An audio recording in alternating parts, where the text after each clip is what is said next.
Harper One and HarperAudio present After the North Pole, a story of survival, myth-making, and melting ice, by Erling Kagge. Read by Atle Gunnarsson. Forward.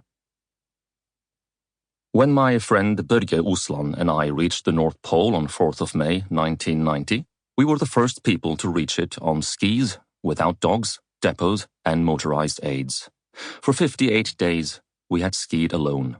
Sometimes we talked, but more often we silently got up early each day and put one foot in front of the other.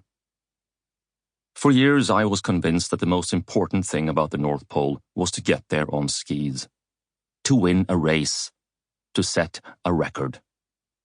Our preparations took over 2 years.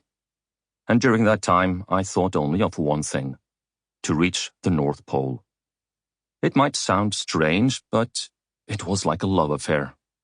I thought of it as soon as I woke in the morning, throughout the day, and when I went to bed at night. I read and memorized, I skied whenever there was snow, and when there was no snow, I roller skied, dragging tractor tires behind me. "I'll see you back here in 2 days," the pilot said matter-of-factly, as we landed by the ice edge on the north side of Ellesmere Island, Canada's northernmost island, on 8th of March the same year. The aeroplane thermometer read -52 degrees Celsius. After 15 years of flying in the Canadian Arctic, the pilot was used to seeing expeditions sputter out and come to nothing. It was early afternoon, and the sun was already setting to the south-southwest as we dragged our pulks, a Nordic type of sledge pulled by skiers, from the plane. In the low sunlight, we looked north into the darkness, towards the pack ice. Some 770 kilometers ahead of us, at the North Pole, the sun had not risen for a full 6 months. The sun emitted no warmth. In early March, temperatures remain more or less the same, whether the sun shines or not. Even when the sky is petrol blue, the sun is so low and the light so weak that you barely cast a shadow. It is so cold that any particle carrying smell, bacteria, pollution, precipitation, or moisture quickly turns to ice. But to my surprise, I suddenly caught the scent of flowers. For a moment, I was baffled before I realized that Patricia, the co-pilot, had sprayed on some perfume. The smell took off with the plane, leaving nothing but the cold. The pulks carried everything we thought we'd need: 60 days' worth of dried meat, oats, fat, chocolate, and formula milk, as well as enough camping gas to fuel our Primus stove for 70 days.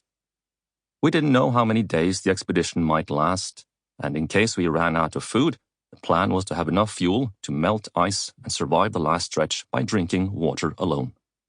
Each pulk weighed 120 kilos. In addition to our sleeping bags, we had a double sleeping bag so we could sleep together to conserve heat, camping mats, the stove, maps, a tent, 1,256 grams of tools, and, in case of a polar bear attack, 2 Smith & Wesson .44 Magnum revolvers. As we would find out, nothing had been packed in vain. It was only when we finally reached the North Pole 58 days after smelling Patricia's floral perfume that I realized I'd been wrong about the North Pole. My years of obsession were not with the pole itself, but with overcoming danger, pain, cold, and hunger. The North Pole is the navel of the world. All humanity, the oceans, land mass, and continents turn almost imperceptibly around this single fixed point. When you look up at the night sky in the northern hemisphere, at the sea of stars, you can see that not only our planet, but all the stars move in a circle around the top of the world, with one exception: the North Star. Due to its position, the history of the North Pole is different from the history of every other place on Earth.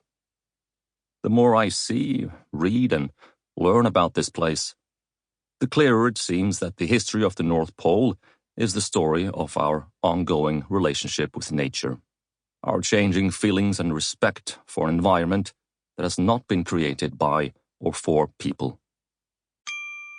Sample complete. Ready to continue?